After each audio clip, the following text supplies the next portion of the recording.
Today you're going to learn about something that is not really specifically object-oriented PHP, but it's more or less just PHP, which is about something called type declaration. Now, type declaration is something that people have been asking me about in this course here, why we haven't been doing it.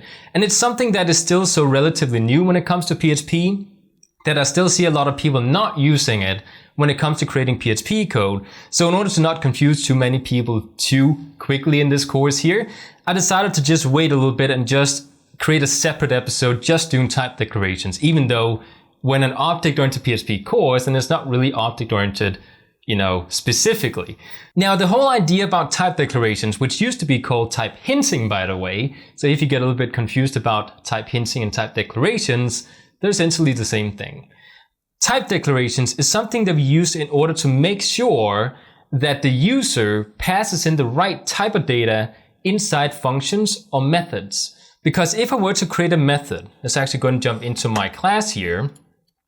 Right now we have some notes, we're going to get back to that.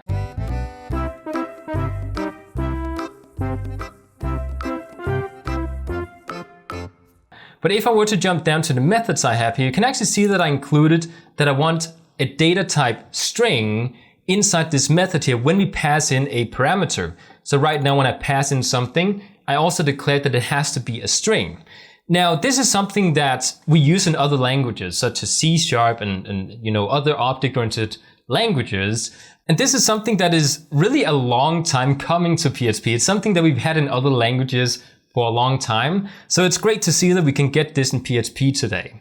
Now, the idea here is that it should throw us an error message if somebody tries to pass in something that is not a string. And this works perfectly if we just go ahead and say that we want a string, or maybe we want to have an integer or something else, then it should pass in, or then it should give us an error message if something else is getting thrown in there. Now, the only problem here is that right now we have something called strict mode inside PHP, which is, as you may know, PHP can be kind of a loose language, meaning that if I were to pass in an integer inside this method here, then it's not going to give me an error message, which is weird because I'm asking for a string, but it has something to do with the fact that it is technically possible, because it's possible for us to wrap double quotes around an integer and then just turn it into a string. So therefore, because that is possible, it will accept integers as strings, which is kind of weird. So we need to turn on something called strict mode. Now, this is something that I haven't talked about in my procedural PHP course. This is not object-oriented specific, but we do have different types of ways we can declare things. For example, if I want to make sure that we can also only use strict types when it comes to type declaration, I can go ahead and enable this feature by setting it to 1 being true and 0 being false.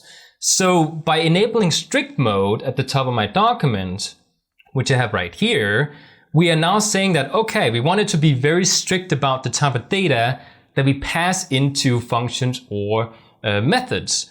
Meaning that if I were to go in here and then pass in an integer, it will now throw me an error. Because even though it is possible to convert an integer to a string just by wrapping double quotes around it, it isn't a string. So therefore it's going to be very strict about it and say, okay, this has to be an error message. So now, honestly, personal opinion, I don't think that we should have to declare that it has to be a strict type, but there we go. So this is just something we have to make sure we declare before we start doing this. After we do this, it is now possible to throw a try-catch method down here where we simply go in and try to do something. So if I were to say I want to try and go into the class called, or at least the instantiated class called person1, and I want to run the method called setName, and I want to pass in a 2, then what I'm going to get is I should be getting an error message, because if I were to go inside the browser, you can see that we're actually getting this error. Let me actually go and zoom in there. So right now it says argument 1 passed into person set name must be a type string, int is given, which is what we're looking for. So what it's going to do here, it's going to say, okay, well, this is clearly an error message, meaning that it is going to go ahead and catch the error. I want to catch the type error type, and then I'm going to make sure that we can reference to the error and actually use it for something, meaning I can spit out the error message inside the browser if I want to. And I do that by simply setting a variable e Now, this shouldn't really be something new if you know PHP before jumping into object-oriented PHP, because this is just regular PHP. But a try-catch method, or at least a function like this, is just simply going to go in and catch the error message so we can, for example, spit it out.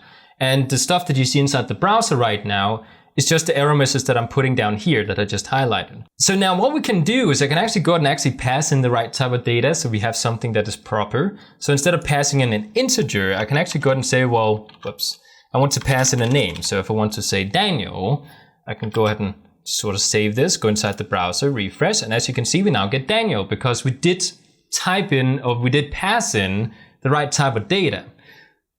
Just to show you, if I were to go back inside the code, and I were to go back and say we have 2, which gave us an error message before. So if I were to refresh the browser, you can see we get the error message. If I were to go back inside the code, go to the top and just comment out that we want to make sure we have strict types enabled. If I were to remove that, then you can see that if I were to go back in here, it's actually going to spit out 2 because, like I said, we need to make sure that we enable strict types. Otherwise, this is not going to work. So just bear in mind that in the future, we will be using type declarations when it comes to our code. It is just something that is so great to see that we have inside PHP now, and it's something that you should be using in order to catch more errors if the user were to, pass something wrong in there, or if we made an error in our code and we're not passing in the right data. So this is something that's just going to help us catch more errors if something actually gets thrown in there by mistake.